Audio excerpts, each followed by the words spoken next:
Bismillah ar-Rahman ar-Rahim. Assalamu alaikum wa rahmatullahi wa barakatuh.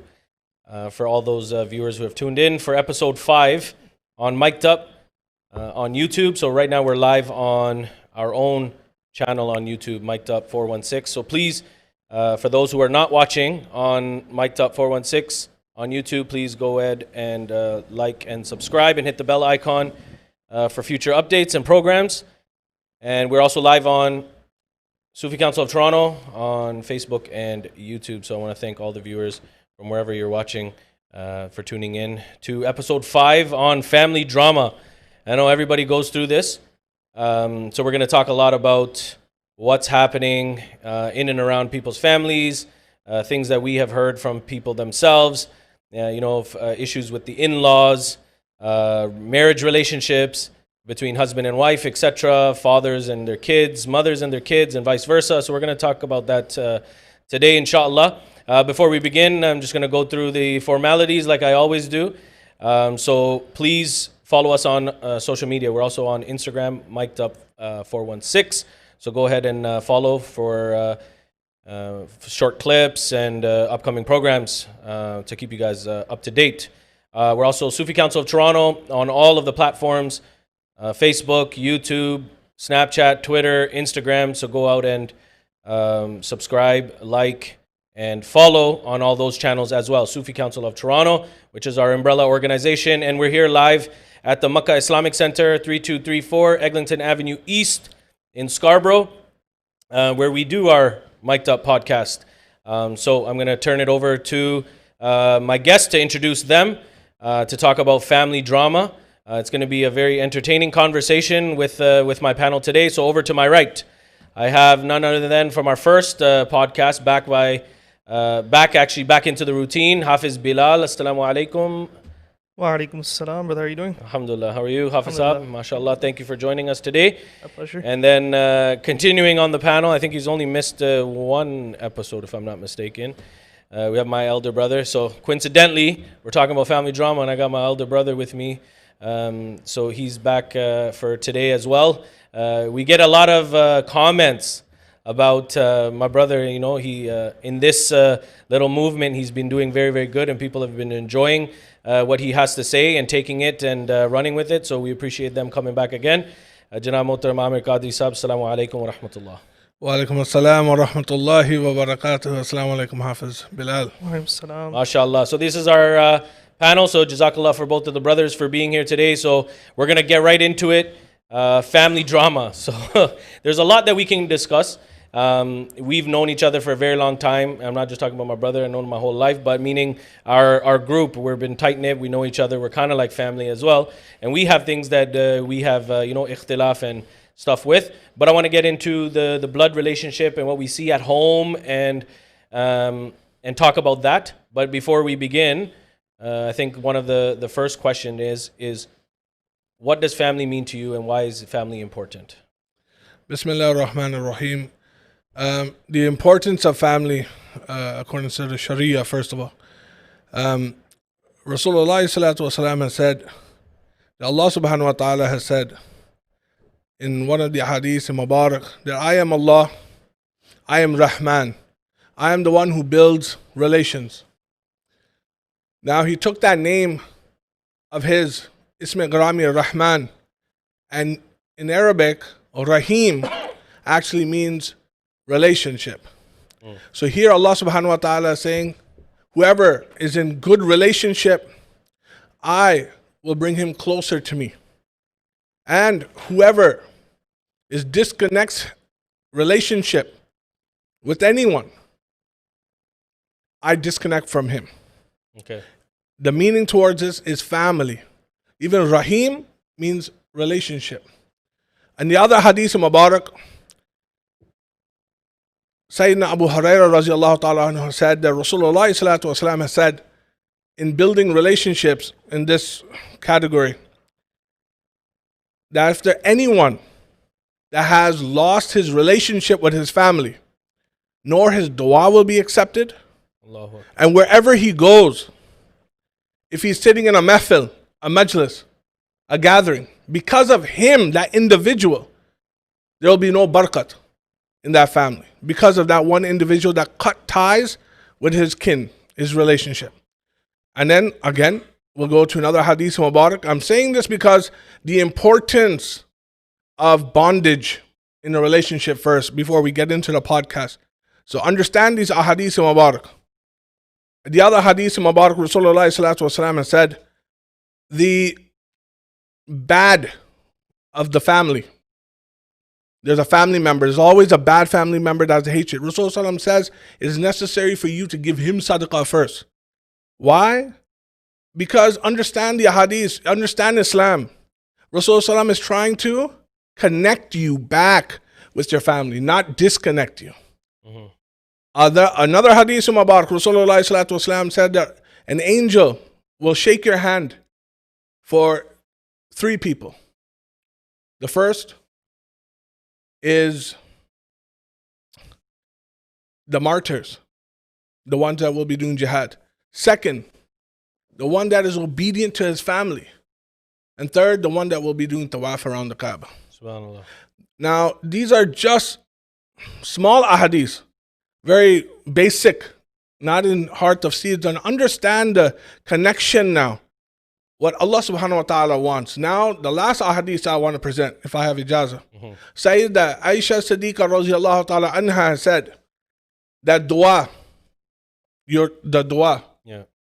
Rasulullah sallallahu alaihi wasallam said dua is linked to the throne, the arsh, at all times. Right. And the dua says to Allah subhanahu wa ta'ala, link me to you. Don't disconnect me towards you. Mhm. I obtain Rahim from you. Rahim with good relations.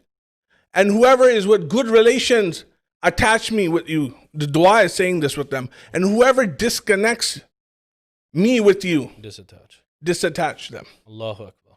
This is Aisha Siddiqa saying this. She's a ravia of this. Where Rasulullah sallallahu alaihi wasallam say, so that dua is intercessor for you too. That dua doesn't MashaAllah. even want a person that has disconnected from his family.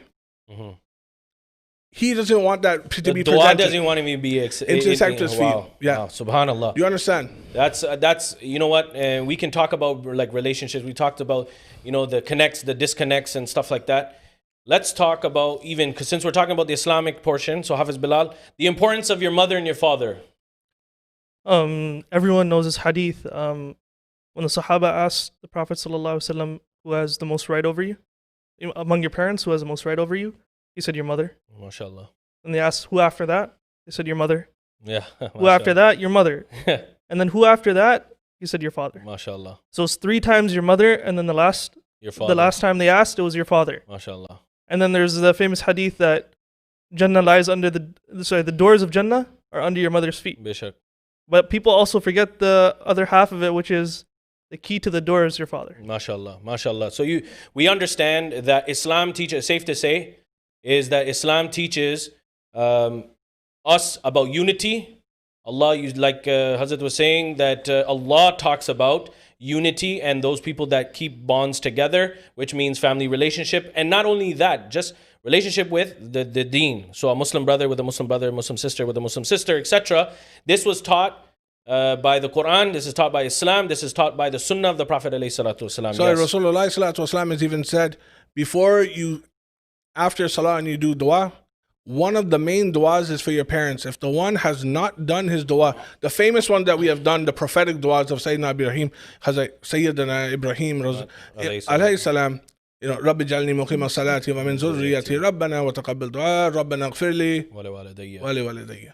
So we use this as was a prayer as Hazrat Ibrahim alayhi salam to his parents. Of course. So Rasulullah sallallahu alaihi wasallam has said, the one who has not supplicated for his parents, Yes. and this dua will be not accepted either. Wow. And he also added one more. Yes. Rabbi irhamhuma kama rabbayani saghira. Bishak. Oh Allah, to have mercy on my parents as they did when I was young. MashaAllah. MashaAllah. So we understand this. Now, so we got the deen part, and we'll go back to it too. I'm sure a hadith will come up in prophetic sunnahs of the Prophet ﷺ. Now, we obviously see there's a disconnect. Mothers are not getting along with their daughters. Fathers are not getting along with their sons. Siblings are not getting along. We obviously see this. Let's start with, where is the biggest disconnect within the family? Within the family, brothers, look, we can speak openly here on the podcast.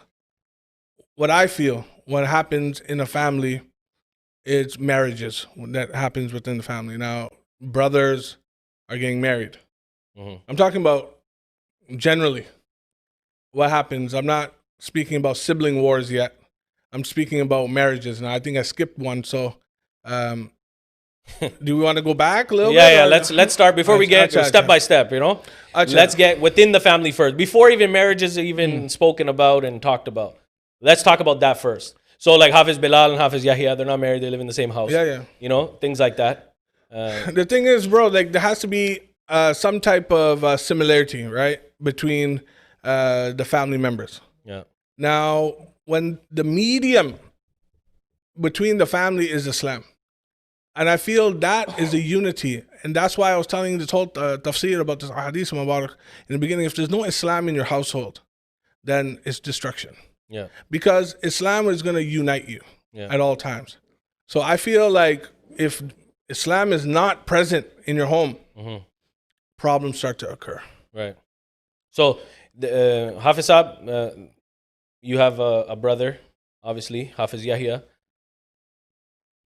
Where do you think, if there is even, we're not saying I'm not trying to take out your guys' dirty laundry or anything, but there's obviously, like, I know when Hafiz Yahya was growing up, Haji Saab Rahmatullah alayh was, lad ke rakha, heavy. Yahya this, Yahya that. I know that. So parents obviously do that. The first one is the most dear. In our case, it was my brother. So how does that feel, first of all, with your parents? I don't think I've seen, like, so to say, like a difference. Okay. Sure, like little things here and there between like how they treat each of us, but overall it was pretty much the same, right? Yeah. And as Brother Armin was saying, just to add on to that, Islam does unite the family first. Yeah. Right? Because Islam isn't meant to be practiced outside or just in the masjid or like when you're out at school. It's meant to be practiced at home first. Right. Sorry. Go ahead. And another thing for that is, for a household, so to say, right? When kids are growing up, kids only have two main inputs of knowledge: what they see and what they hear. Right? Yeah.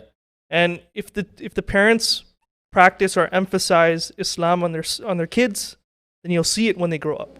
Right. It's a very good point, right? It makes sense. But often what we see is, he got this, so I want this. He got these brand new Jordans, so I want Jordans. He's got Nike, how come I get Brooks?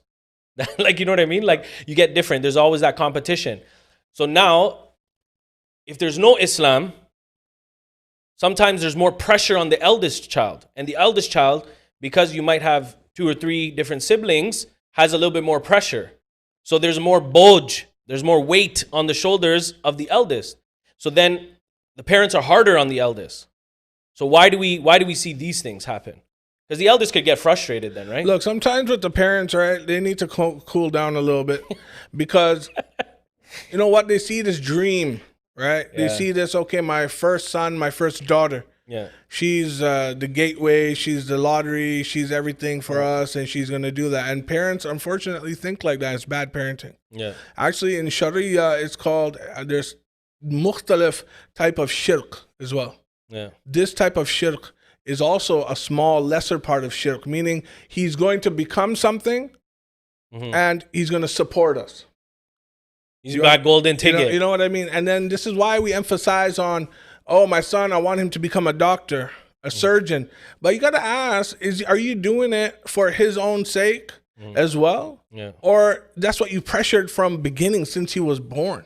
You're going to become a doctor. You're going to become a doctor. You're going to become a doctor. You know what? I'm not going to lie to you. There's some people in my family that said I wanted to be, like, they said for me, oh, you're going to become a doctor. You're going to become a doctor. And you know what? We're not going to work ever again. And we're not going to do this. And we're not going to do that. And usually, just to add on, as parents usually use the oldest child as an example for the younger ones, right? Right. Yeah. But, you know, the thing is, we tend to forget, though, sometimes we forget to tell them, even there's nothing wrong for them to become a doctor, but did you tell them the good things about that, about becoming a doctor, rather than the income? But you're forcefully, like, choosing their fate. Do you think that's right? Like, you're choosing, like, yo, this person, why can't you trust? So you're a father, right? Let's use your example. Let's say, tomorrow you say, I want Ali to be in the NBA, just as an example. But he doesn't like basketball. You're technically ruining his life because he's not going to be doing something that he wants or that he loves. He plays soccer. So he says, no, Dad, I want to be a soccer player rather than a basketball player. So what do you say to parents about that? Well, see, that's where education comes in hand. Like, we went to university. Some of our parents have not. We have learned a lot of psychology as well, and parenting and upbringing and et cetera, et cetera. My son can become whatever he wants, but there's only one condition for him to be pursuing Islam first. And then in dunyavi, worldly, he can become whatever he wants. He can become a freedom fighter. He can become United States Prime Minister, next Prime Minister right now. You see what the things like Duck Dynasty going on over there, right? But the thing is, like, Duck Dynasty took over Capitol Hill. But the thing is, he can become whoever he wants as long as he's a good human being. That is the advice I'm going to give to my children. Always. Just become good. I don't want nothing from you. So what makes you what makes you say that? What makes you say Islam made me think that? Of course, Islam makes me think that. In the Quran, it says only for one thing for your children. What does Allah subhanahu wa ta'ala says? Obedient child. MashaAllah. You do dua for an obedient child. Now, what is the definition of an obedient child? It's the one when the parent passes away, he will pray for you. MashaAllah. Right? For sadaqah jariyah, what are the three things? One of them is an obedient child that will pray for you continuously after you have left this dunya. Exactly. And then you plant a tree, it continues to give you, or you give to something the masjid. That will give you reward. Something that will continuously give you reward. And you're right. And it's an obedient child. Everything comes to an end except those three, right? Yeah. And one of them is an obedient child. That will continue to pray for you. That's all that matters, brothers and sisters who are watching. That's all that matters in this world. There's nothing else. Brothers, we're going to go into our qabr. Bro, we have some people who don't even know how to read Fatiha, don't even have the tawfiq of coming to the masjid and praying for you and doing khatam al-Quran, doesn't even have the tawfiq. The hidayat and tawfiq doesn't even come into them. Ma'azallah, astaghfirullah al-azim. The only thing that you should be teaching them, that, listen, to be obedient and follow the Quran and the Sunnah. MashaAllah. Before you go, Hafiz Ab, just got a message from Brother Zik. It was his... birthday. Happy birthday. Yeah, our birthday just a couple days ago. Thank you for taking the words out of my mouth. So happy birthday to Zik. Shout out to Zik. He's such a great supporter. Great brother. Good person. Love that guy. Zakaria. And he's Sayyid. And he's a big Sufi freedom fighter. So online playing his Call of Duty and stuff. So sorry guys. Shout out to Brother Zik. Love you. Want to see you soon, inshallah. So Hafiz Ab, you were saying? Oh yeah. So I just want to add on is that I think also why parents are more controlling for the kids is, in most cases, obviously they want the best for their kids, right? Of course. But I think they're fearful of their kids going down the wrong path or making a wrong decision or something, that they overlook the fact that they may be ruining their lives. Yeah. But they're not part of their household anyway. They're not part of their lives anyways. That's the main problem of the parents too. Right. They worry. Okay, but then are you outside looking for your child? Do you know where your child is? Right. If you have to have that connection, parents, with your children nowadays. Listen, that's what's lost. You know what I mean? Like your son is interested in whatever extracurricular. Have you gone to see him? Have you gone to pick him up? Have you gone to spectate? Whatever it is. Are you involved with that parent, with that student, with your son or daughter? Yeah. I apologize. Yeah. Are you a parent in his life? But then, you know what? You don't care. Do you take interest in what they're doing? Yeah. Right? And that's the biggest disconnect. So if they're actually good at something, encourage them to do the best. They will be happier, and in reward, they will be happy that you're happy. It means so much more, right, Hafiz Saab? Yep. I can remember. I know Hafiz Yahya is not on the podcast, but he changed his majors so many times. I remember, because we know your family obviously for a very long time. Your parents supported it. Yep. Whatever you want to do, even for yourself, right? Because I think, parents should be controlling to a certain age. Yeah, for right? sure. Once your kid matures, I think you have to let them have the freedom, right? Listen, if every kid makes a mistake, we made mistakes, we continue to make mistakes, even though we're older and stuff like that. Kids are going to make mistakes. Yep. But you, as a parent, should be the one pick advising them up. them. Yeah. Absolutely. Yeah. Absolutely. Don't push them back down, just pick them up. 100%. Yeah. So I know the parents thing, we can go all day long. We don't want to seem like we're just bashing parents and stuff. Yeah. Look, I love my parents. Allah give my mother a high rank in Jannat Ameen. al-Firdaus, inshallah. And, my father too, like things like that. But ultimately, it goes down to now in the house now. So we're going from step to step. Now you got sibling wars, right? And siblings, like we mentioned, this person has this person has that. I want this, I want that. My parents treat this person wrong or treats them this way and that way, etc. So now they get married. So let's talk about that. They get married. They live in a joint family. So we hear this all the time. The in-law wars.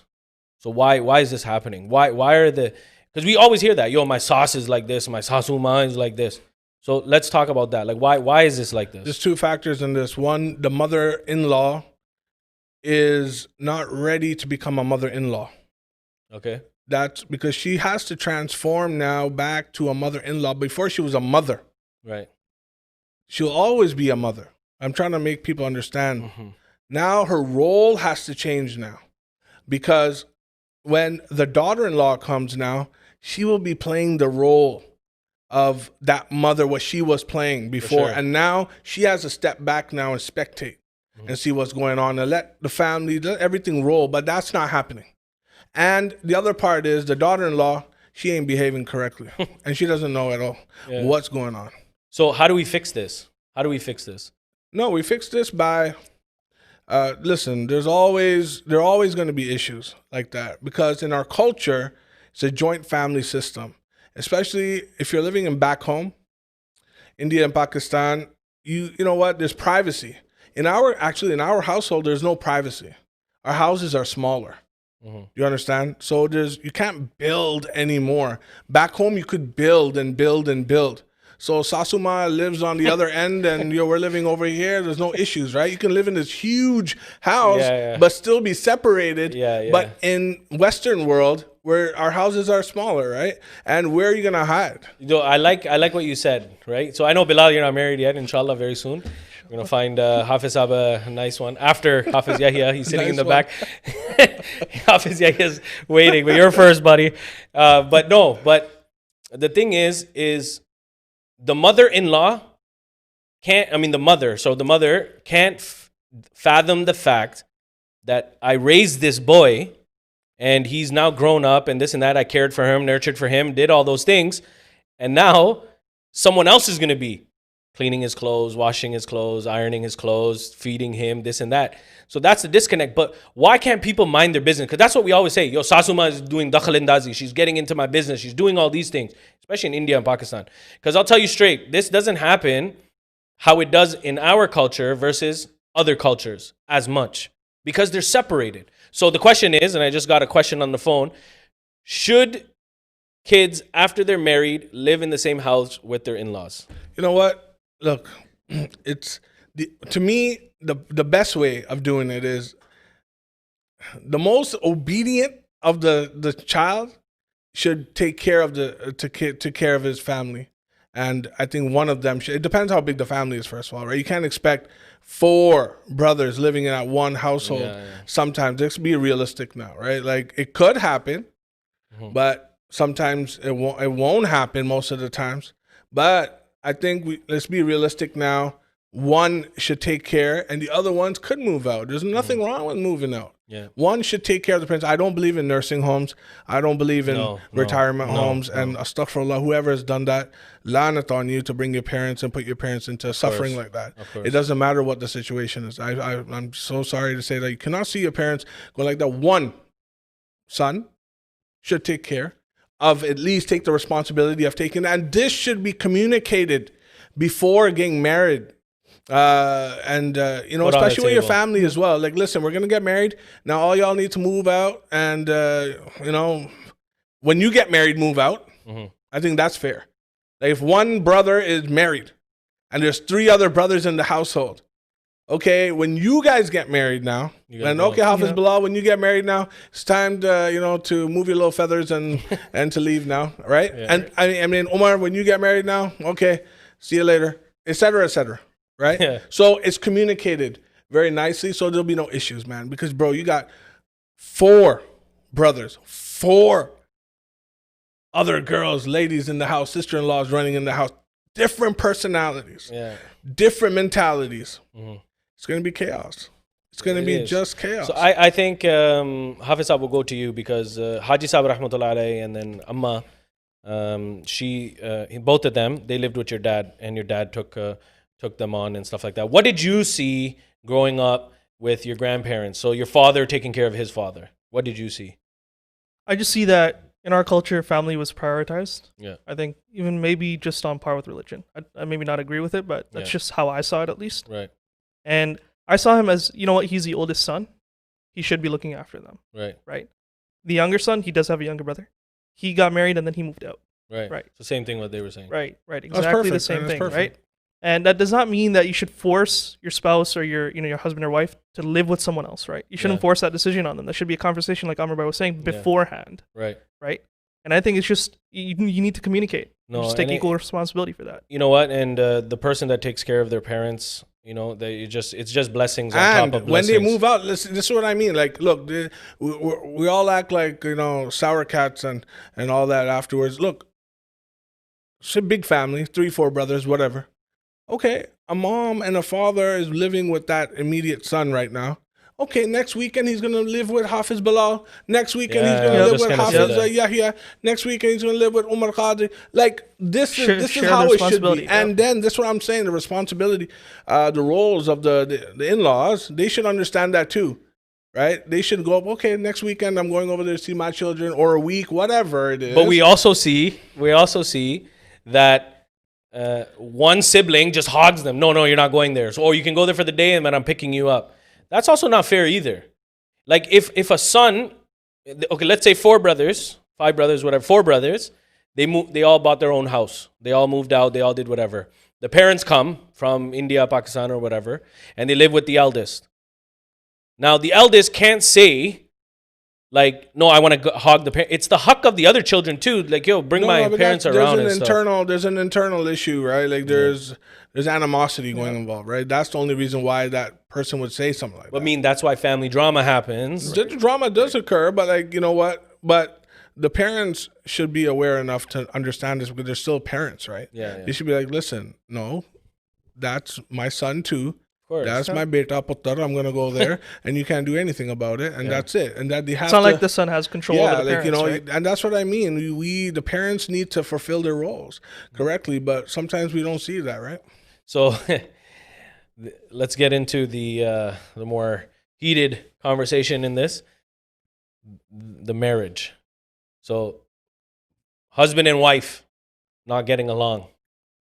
So we often see that, the husband wants to do one thing, the wife wants to do another, and then there's a disconnect, right? And that causes drama as well. And then, Sasuma is on the case of the daughter, and then the wife. And then the wife is obviously getting into the head of the husband, and then the kids are getting involved and all this stuff, because this is what we see. Like what you see on these Pakistani Indian dramas and stuff, this is what's coming up. So why is this, and how do we go around this?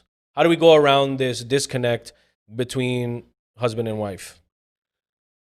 Listen, husband and wife, there has to be a mutual understanding beforehand. And before, at the time of marriage, when picking out your spouse is very important, firstly. So now the spouse is not what it is to be. Now, you know what? We have a disaster in the house, right?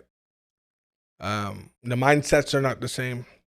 Sasuma's mindset is not the same now. Now what occurs? What do we do?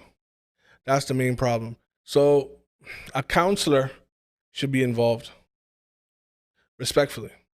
Someone to mediate, someone nicely to explain what marriage was about, what marriage should have been. And that's the only thing I can think of, because alhamdulillah, it's not in part of my household where I'm part of all this nonsense. But I've seen issues like that where the children, meaning the son, is being controlled by his wife, and now the in-laws are totally upset because of that as well. And this is just a disaster in the household. So Hafizab, what do we see in regards to pre-marriages? So a lot of what happens nowadays is I want to pick my own wife. I want to pick my own husband or whatever. First of all, let's get with the young generation. You yourself being a little bit younger. You want to pick your own wife. You're hearing people that want to pick their own spouse or whatever. Are they going about it the right way? Do they have the blessings of their parents? I think they should start with that. They should start with the blessings of their parents. You know, if you're gonna bring someone into the household that's at least gonna share some living time with their parents, you should at least ask them, right? There may be something that your parents don't see, right? And that's why they're against it. But at the same time, their parents could also be against it because you know what? They're not giving you that choice, right? They do want you to get the arranged marriage instead of, you know what, bring your own wife. You know what? Right. And I think that's something that should be communicated both ways too, right? As a person looking for the wife, right? Do they meet your expectations or to a certain level? Like, are they a practicing Muslim, right? Are they even Muslim, right? And if you brought them to your house, would they be respectful to your parents? Disrespectful? Would they get along? Mm-hmm. I think that's something that should be like a process, like a vetting process, I guess. Right. No, I think it's very important. But Islam allows you, within reason, there's governed by the Sharia. Yep. The Prophet ﷺ mentioned that you can pick your person, but there's restrictions to it. What are those restrictions? There's ways about going about doing it, meaning that no, the parents have to be informed, and if you like someone right away before any action of sin is occurred, it is to tell your household about who you like, and then the proposal should be gone out, and that's how it is. But like, okay, now we're done the marriage part, right? So now we're going inside the household, right? And now the lady comes in, now whoever you married, and then the drama is starting. Now the question should be like, what do we do then? So unfortunately, divorces are on the rise too now. Islamically, marriages are a disaster now, and you know, it's very bad to see this in the Islamic world as well. Talaq is the worst thing in Allah Subhanahu wa Taala's eyes. I think honestly, the rehabilitation, getting a counselor, speaking to someone before the talaq as well, and honestly, the communication between the in-laws needs to be sorted out. Okay, so why are we seeing so much divorce? Where's the disconnect? Why is no there love, divorce? no love, no harmony. So how do we build love between two people? There has to be something. If somebody's watching this and saying, "Look, I don't get involved. Like I'm not getting along with my spouse, or I'm not getting along with them." How do we can't just run to talaq. The Prophet ﷺ mentioned that talaq is that one thing that Allah hates rigorously and denounces talaq. The Prophet ﷺ would not allow it without counseling, like you said. So where there has to be a median. So the disconnect is somewhere. Where is that disconnect? I think the first question should be, did you make an effort? Right? Don't resort to divorce as your first option. Leave it as your last option, right? You know, you can start very simply by just taking interest in your spouse's interests. Yeah. Right? Find some common ground and then build it from there. And it's not an overnight process like, yeah, I started today and it's going to be perfectly fine tomorrow. No, it's something that you have to build up. Yeah, but we often see is that the man in the relationship wants to rule over the woman. The Prophet ﷺ also mentioned that the best of you are those who are best to your women folk. But the females also, this is not like to say, oh, you know, and all the females are clapping because they're hearing this, but it also means that they have a bunch of responsibility as well. A woman for her husband. What is that? In Surah Nisa, Rasulullah sallallahu alaihi wasallam, Allah subhanahu wa ta'ala said many times, Rasulullah sallallahu alaihi wasallam has reminded us, Allah subhanahu wa ta'ala says in the Quran, if your man, your husband, is not happy and pleased before he goes to sleep, the angels are going to be giving lanat on to the wife until morning. Mm-hmm. And that's how important it is for a woman to understand the value of her husband.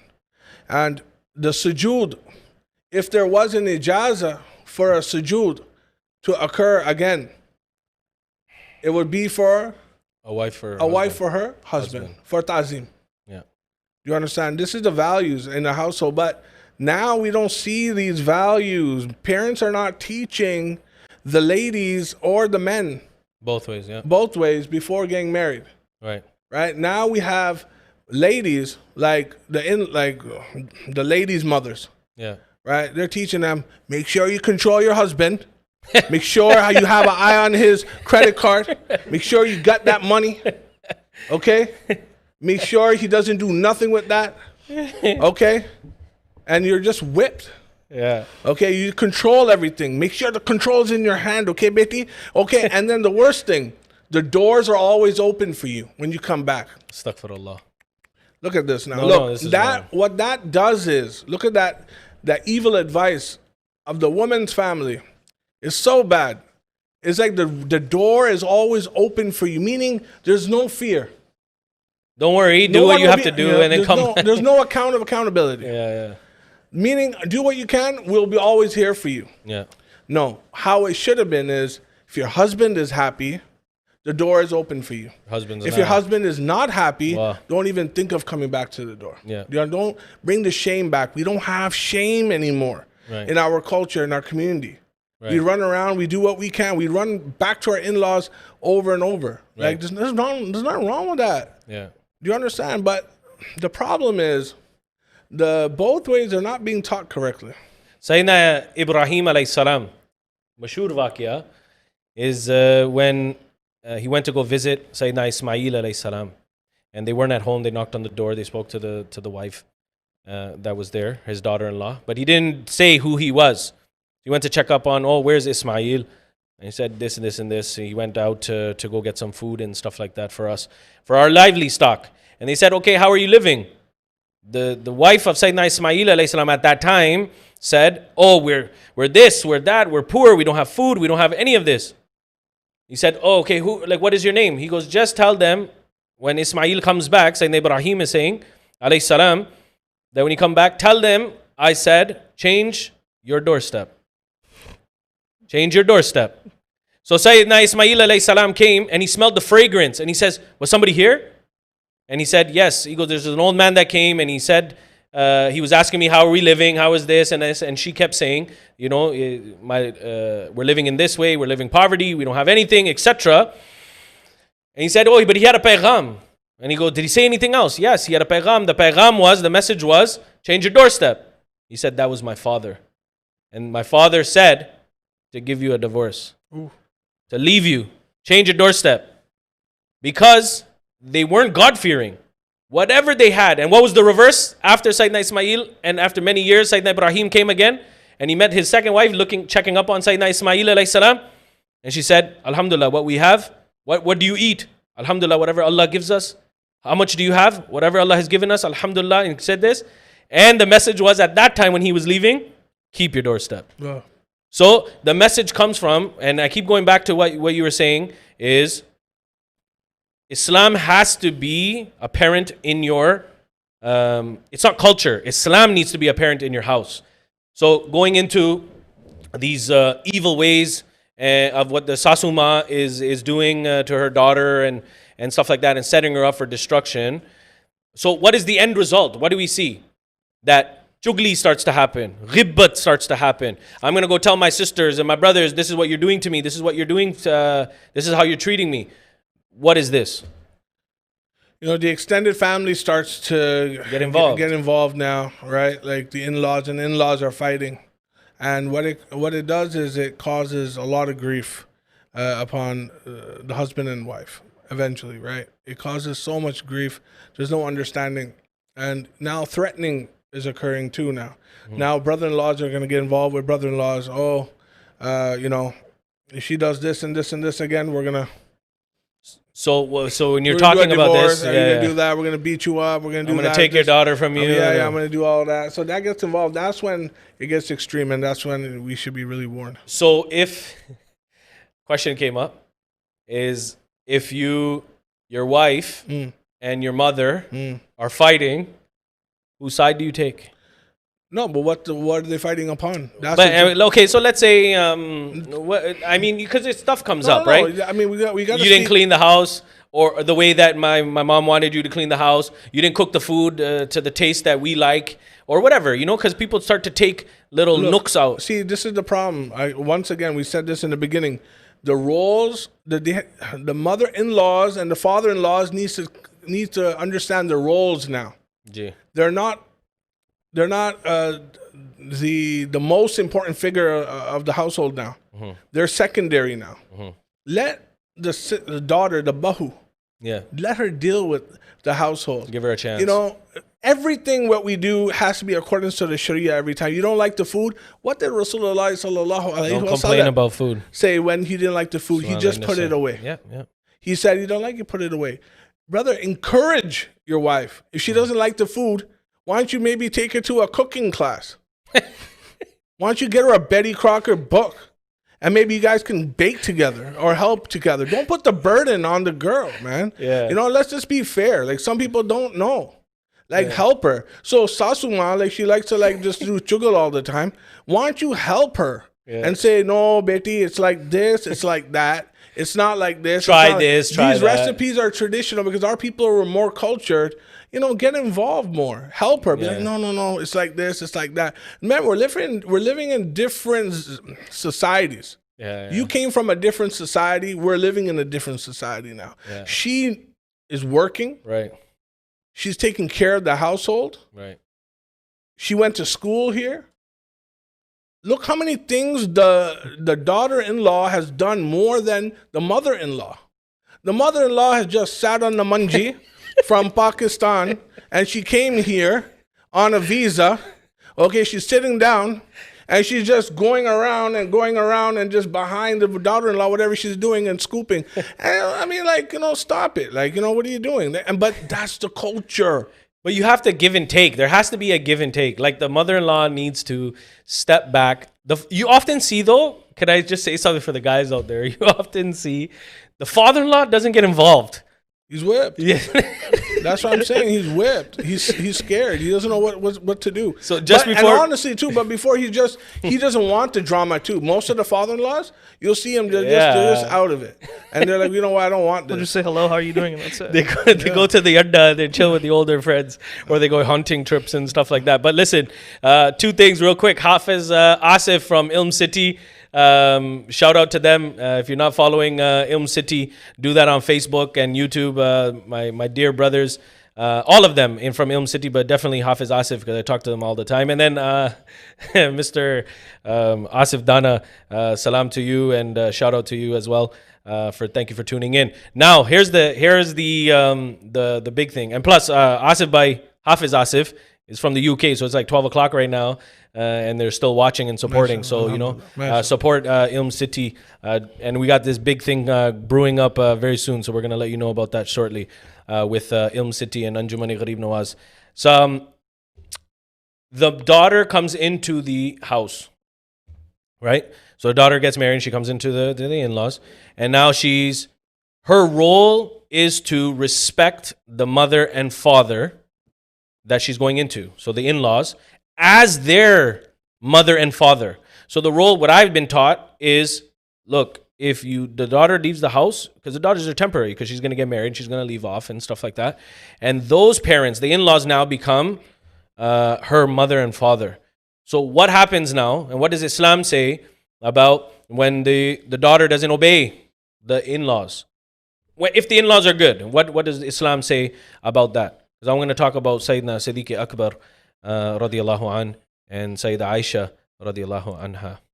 Listen, just morally, I'm going to speak about, right? I already told you the concept of Sharia anyways. Morally here, if the daughter-in-law is not being rehabilitated, she's not been mediated, you spoke to her, the husband spoke to her, then listen, love, if you're not going to change yourself, I can't go on further like this. Okay? And my mother-in-law, my mom, my dad, they're not going to accept this from you as well. Mm-hmm. You got to see what the problem is. If it's her fault and it continues to happen, then you got to let her parents know. Yeah. So listen, I'm going to give you a warning. This is what's happening. She's destroying the house, and it's causing a lot of grief. This is a warning for a talaq, for a divorce. You got to let her know. If all means our clothes. Like we did everything. Then the only option is to give a divorce, and then you move on. That's all I'm Also, saying. if the spouse is God fearing, I think then they have to actually show that they accept the fact that the mother-in-law and father-in-law are also like their mother and father, Yeah. right? But then you also have to also have to accept the hukum in the Quran about the mother and father is that I forget the English term for it, but in the Quran it says uffil lakum, Mhm. right? Mhm. Is that Allah is unhappy with you even at the least you say uff to them, Yeah. right? So I think it just comes back down to Islam and Sigh. right sighing at your parents, right? It's Yeah. like, oh, I don't want to Huffing and puffing. right, right. Yeah. And I think it should be the same for treating your mother-in-law or in-laws the same way. No, I think when you look at the story of, or when we look at history, the relationship between the Prophet ﷺ and Sayyidina Siddiq Akbar radiyallahu an, the first rightly guided Khalifa of Islam. Now you look at that, he was his best friend, but he was also His father. his father-in-law. And he said that my darjat, because I didn't have a father, in Sahih Muslim, because I didn't have a father, he goes, Siddiq Akbar was also my best friend, but also a father figure to me. So that just tells you that it is about, you have to consider your father-in-law or your mother-in-law, also your father and your mother as well. And there's obviously that disconnect that's coming around. Now, so nowadays what's happening in Islam is what we see is these dating websites and these meet and greets and what do you call it? Speed dating. Where you sit on a table, you get to know someone, you ask them a couple questions, you have like 3 minutes, and then you switch to the next one. And then you go to the next one, and you got Muslim matrimony and all of these things. What do we say about these things? Oof. Times have changed a lot. If it's that desperate for you to do that, then that's fine. You should just do the old school way and just have your parents. Honestly, like my marriage, I tell you, like all the people who are watching and listening and my brothers in front of me, like I'm in a masjid, I cannot lie. I never seen my wife. Mhm. At the time of marriage, I've never seen her. I saw her at the time of. Mhm. And that's it. I trusted my elders and I did so. I have no khayashat. I had no desires. I trusted what my parents, my elders had for me. And I have the most beautiful and the best a friend that I can ask for Mhm. is my wife. And we have a mutual understanding. You live with her. You should know. Everything is happy. There's no problem. No dirty laundry out here. No, but yeah. So, yeah. like, meaning to say, brothers, like, do you really have to do these websites? And are you really have to do all that? Like, how many other people have interviewed that same person already and seen her? You know what I mean? Doing the speed dating. Like, what are you doing, man? Huh? Like, I don't know. You go on the website, like, you feel happy, but like... No, speed dating in person. In person. So there's tables set up on one side, tables on the other. Yeah, They're sitting across. So you got a time. So I'm sitting, I'm staring at someone across the table. And you speak to them for 5 minutes. Oh, hey, my name is this is what I'm at. Da, da, da. And then a buzzer goes off. And then you got to go to the next seat. And then the girl sits there. And the guys just keep rotating. That's what they're doing now. But like... You also got to ask yourself, just morally, is it allowed in Islam to do something like that? No, you can't. Right. Now, if you disagree with it, why are you expecting something good to come from something haram? MashaAllah. Right. Very good point. If you want this person to be, the love of your life or someone Right. like your best friend and you want to have a family with them, Yeah. you can't expect the best if you're doing it the wrong way. True. Very good point. No, very perfect. But you have now... Because I'm so out of it, I don't even know what's going on. Like, speed dating. but Oof. what... What when you look at, but the thing is that Muslims are doing this. There's people that are making Muslim websites and doing Muslim speeding, not now because of COVID, but this is a big thing that you can send a picture to someone, or what's that app called where you can pick the person that you want to meet and you swipe right and left. Tinder. Muslim Tinder. They have Muslim Tinder. So a person's photo comes up and Minder. That's what it's called. Thank you, Hafiz Yahya, for telling me. So you swipe right if you like the person. Swipe right if you like the person. Swipe left if you don't. But think about this for a second. Minder. That you're Sikh, bro. Yo, and the thing is, sorry guys, that's actually really funny. But look, Tinder is used for one night stands. Tinder is used for That's that his original intention. Yeah, that was the original intention. You meet someone, you do whatever, zina and stuff, and then you leave. So what is Minder gonna be? Like, you know what? We're just like what the brother said already. Like, you know what do you expect something that's haram already? You can't speak halal from it. And No, but why are people going that way? Is what no, because they want their own desires. They forgot culture. There's culture. Islam is heritage. They're forgetting this. Gee. They want their own desires. They want all that, but they're playing, you know, 1 foot in the water and 1 foot in the sand. For example, you'll see this too. A dating, like one time we were in a restaurant and you can tell these Muslim couples are on a date, right? You know, and they're like, "Oh, is this food halal?" You're dating. You're dating, but it's food halal, right? Like, think about that. And this is very mashhur too. So, like, you know, what are you doing? You know, what's the point of this date? If you like someone, brother, sisters, be that honest person. Ask for that proposal. And the other thing too, like what we don't have in our culture, the woman should propose too. The woman should propose to the man as well. Oh yeah. For a proposal. Yeah. I mean, you know, this is all rewaj in culture, right? Yeah. Like if the woman actually really loves this man, yeah, ask for the proposal. So nowadays, what we find, and another message came through, is what we find is that this dating happens. So it does happen. You're not going to stop it. It's going to happen. So it happens. So let's say someone, so the message was, let's say I do make that and I want to get to know someone. So we go at like Tim Hortons or something and we go to a coffee shop. So we're meeting on good intention. Like, you know, you want to get married? Like, you know, what do you expect from me from after marriage? That type of conversation. So now you do that and the guy, you know, is trying to drop you home and then parks the car up and something happens. How do you come back from that and will Allah forgive you? Okay, I'm gonna revise the question here. They went on a minder, and then they're parked up. No, I mean the guy parked happens. up. The guy parked up. Okay, then if something happens, and now they're asking for forgiveness. What do you expect's gonna happen to you in a parking lot? Like, you know what? You know, like we went on a date already. Something called minder, like minder.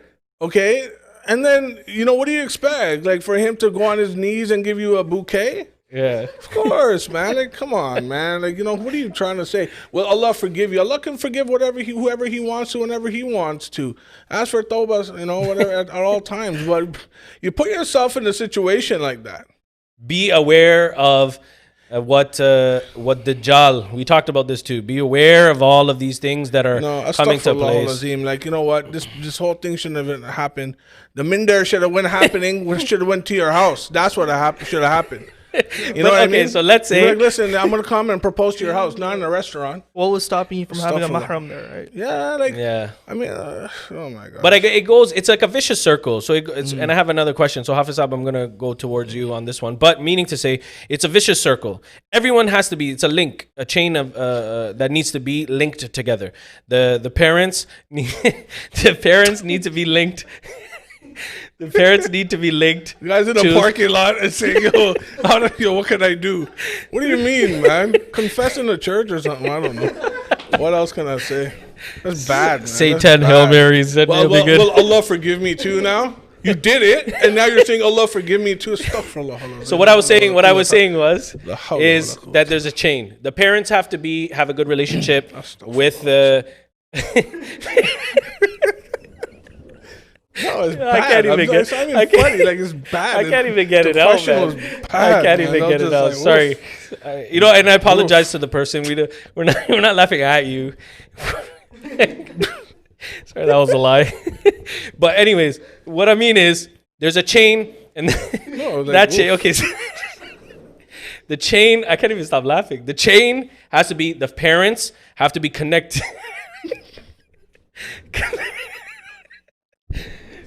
It needs to be connected to the kids. But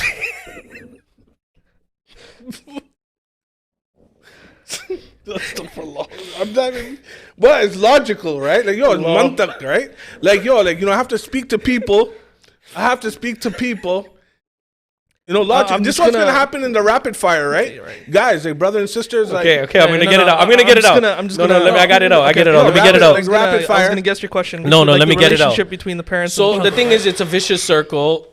The parents have to have a relationship.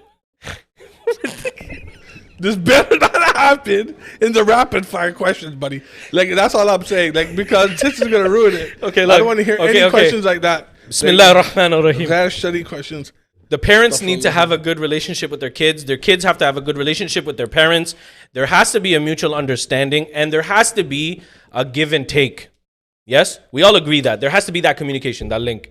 Now, if you don't have that link with your parents, then these these relationships are never going to work. So where do you draw the line with your family, or sorry, you yourself going to pick your own spouse? I would say, you know what, innamal a'malu binniyat. You know, actions are according to intentions, right? Do you have the correct intention when you're doing something, or when you're at a line, or you're doing something? Okay, say you found the girl, right?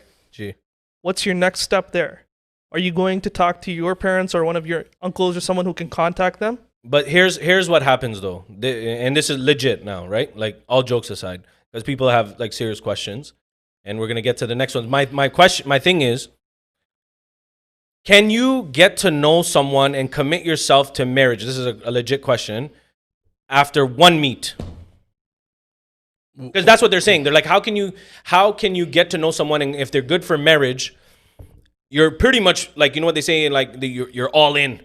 You're putting your all in after one marriage. Does that make sense? That's what they're saying. Is that logical?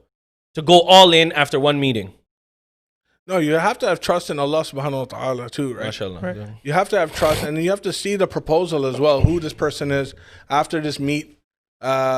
Does he fit all the requirements? Is he obedient to his own parents? Islamic knowledge, how much knowledge does he have? These are the important questions first. Then you will see, what type of car he has, and what how much money he has, and stuff But I like mean, that. to you get know? to know I someone. think it's also like a vetting process too. Gee. It's the same thing with, students graduating high school and going to university or college, right? Mhm. They're also picking a school, or they're also picking a career that can change their lives, right? For the rest of their lives, they're going to be doing the same thing. Mhm. How do you know that that university or something that you picked is the one for you? Right. It's a vetting process, right? So there has to be a little bit. What you're saying is there has to be a little bit of trust and tawakkul on Allah subhanahu wa ta'ala. Of course, but you also have to do so- your part, right? Did you Absolutely. ask the correct questions? You ask, what? Did you ask correct questions? Did you ask your parents for advice? Did you do your And part? there's nothing wrong with just one meet. Who said just one meet though? No, meeting Like, no, alone. That's what they're saying. No, If they're meeting at Tim Hortons, forget the Minder. Right. They're meeting at Tim Hortons or whatever, and they're just meeting, having coffee. They ask a bunch of questions. Can they go logically to their parents and say, "Well, I like this guy," after one meet? But there's nothing wrong with that. Because look, when you have your parents involved, it's protecting you at all times. Let the parents and the parents alone talk and discuss. Let them start getting to know each other. Yeah. Because look, the rule is actually you would want to see each other's homes. Let the parents see the other parent's home. You want to see how they're living. You want to see if this lifestyle is similar to yours. And, and go ahead. So what did the Prophet ﷺ say? If you want to get to know someone, you either spend time with them, travel with them, and there was a third one I can't remember, migrate or move with them or something like that. But We'll have a business transaction. yeah, business transaction with them. So so you can. So what you're saying is once after the meet, then bring the families in and get the families to have meets and greets and stuff like that. Good. So I know it's almost been an hour, but because of that whole Minder stuff, so we're gonna take about 5 minutes, a little bit, and then we're gonna wrap up. So the next question is certain family members. What happens is when family members get involved. So this person told this person, Sasuma told her brother and sister, and all of this stuff. So rumors start to spread, and when rumors are spread, because they're jealous, how should someone handle these rumors and people talking bad about them and doing chugli and stuff like Amongst that? the family. Yeah, because Sasuma doesn't get along with Bahu, and Sasuma is now telling her brothers and sisters who are telling other people. So that's how it spreads, right? It spreads like wildfire. So now when people are coming back to you now and saying, "Oh, did you hear? Like your name's all over the family." How should one handle this? These rumors and stuff. No, you should handle it like any other individual does, with composure and speaking the truth at all times. When these matters they come up, they should be addressed respectfully, and you should confront the issue. If you heard this, whoever you heard this from, the rumor from, if if this is a mother-in-law issue, speak to the mother-in-law. Like, Amma, did you say this and this and this and this? Because a lot of people are saying this, and it's not true. That's all you can say. And then it's composure, is dealing with the family properly, patiently, respectfully. These are the only advices I can give to the sisters. You guys got a lot of burden on you. 100%. I'm telling you, of the stuff. Like, thank God I'm not a girl. I'm not gonna lie to you. Like, no, thank God I'm not. You know what? In any issue, the women, I highly salute and respect you. They have to burden They a left lot. their homes. Firstly, 100%. look at that. They deal with a new home. After that, they're all under trust on Allah Subhanahu wa Taala. Look at this. They leave their home. They're in their original home now, what we would say, with their husband, dealing with them and their issues, and then children. The taklif of having and raising children and dealing with all that as a mother. It's a lot. Sisters have a lot No, on their plate. we salute the sisters. who Even are Allah holding Hazrat Imam Ahl families. Sunnat Mujaddid Odino Millat has said, even this is Allah Hazrat is saying this in his Malfuz. He said, a man cannot even bear the fact of taking out a mouse from his body. Just symbolically, he's saying this, and they're taking out children, right? Men can't even bear that pain for 1 second. Look at the women. They dealt with a lot, man. Women, I highly love you and respect you guys. You guys are very honorable, respectful. And you know what? This is why women mean so much to us in Islam. Their modesty, 100%. respect, and we respect everything that they've done. When you look at you, when you go to their home, each other's homes, the women are cooking for you.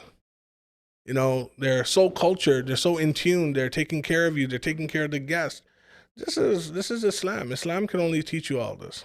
No, absolutely. They're they're the backbone of the house. Of course. And they burden a lot. So we salute our sisters collectively for the course. ones who are taking care of kids, the ones that are cooking and cleaning the house and going to work even. My mother, Allah give her Jannat inshallah, was the same way. And your mom, auntie's the same way. All the mothers, like, we salute the mothers and the sisters even who are becoming mothers and all of these things, right? So Islam is that religion that gave rights to our sisters, gave rights to women. You were being buried alive, and now that one, we call it the jigr of the Prophet ﷺ, where the whole entire humankind from Sayyidina Adam to the last is going to have to bow their head when Sayyidah Fatima radiallahu anha will be passing. That's the izzat of a woman, and only Islam can teach that. So we salute our sisters. The Quran honored the women, An-Nisa. Of course, she there's a honored whole the chapter. women, the whole People don't even chapter. know that. Say it again. Surah An-Nisa. People don't even No, know There's that. no chapter for the men. Yeah, Yeah. mashallah. Like, the woman is so honorable. Surah Maryam as well. Yeah, I mean, they're after the women, right? Yeah. Like, these chapters are they're respectfully for us to read and respect, and when we sit down and we actually learn the tafsir of all this, then we can actually look at the value of a woman. But until we don't sit down and we don't collectively read the Quran, we won't understand the value of a woman. No, absolutely. So it's been a good show. I did want to add Yeah, one yeah, last sure, point sure, to the rumors and like the mother-in-laws and GG. people not getting along.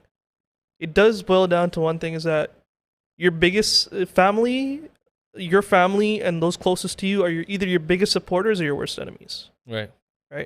And that's what I think it just comes down to: is that when you are having those talks, is make sure you have the right people with you.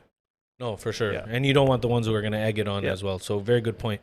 So Jazakallah, brothers, for a good episode. Family drama.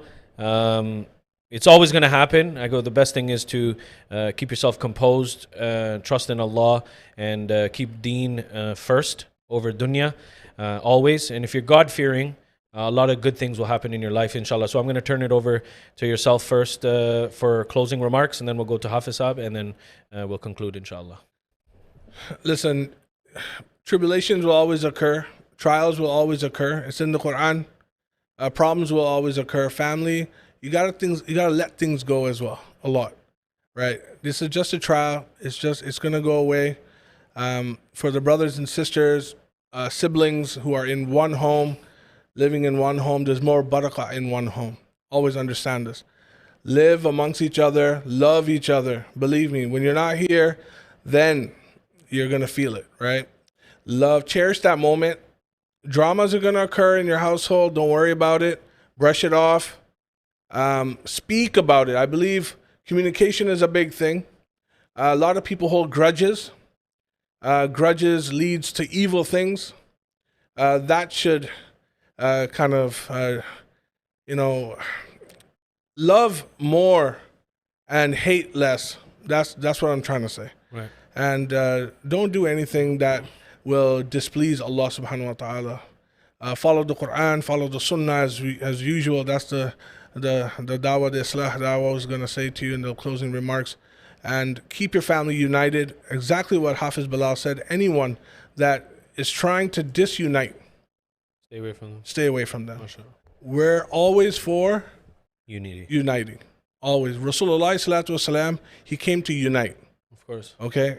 Allah subhanahu wa ta'ala's name is Rahim. Rahim is relation. In the other term of is Rahmat, is mercy. From that word is Rahim. Rahim is relationship.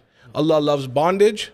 Allah loves mercy. Allah will give mercy to the ones who are going to abide Allah subhanahu wa ta'ala. Sure.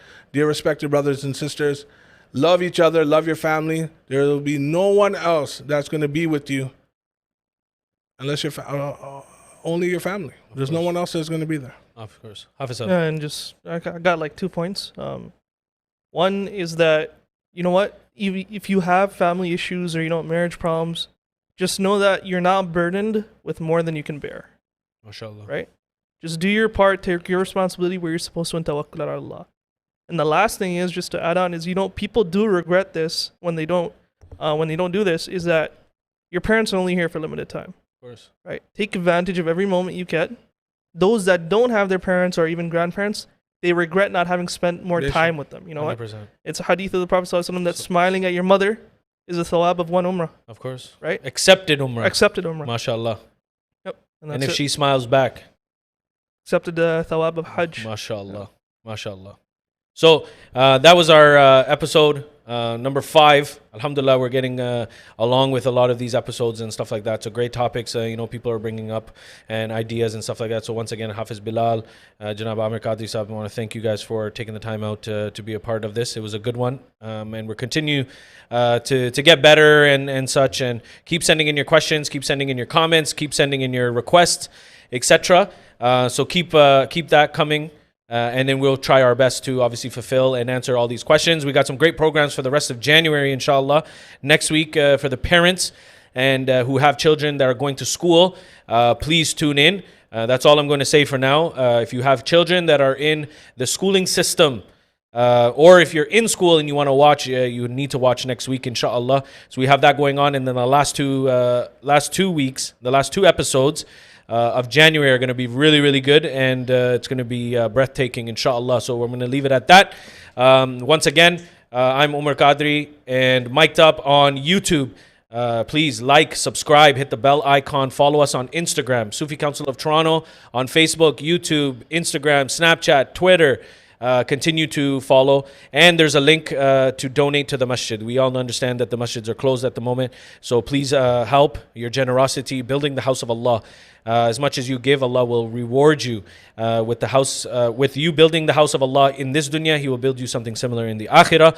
Donate.suficouncil.com to support the cause and to support the effort while the masjids are closed. So inshallah, please do that.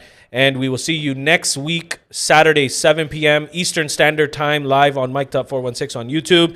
Jazakumullah khair. Wassalamu alaikum wa rahmatullahi wa barakatuh.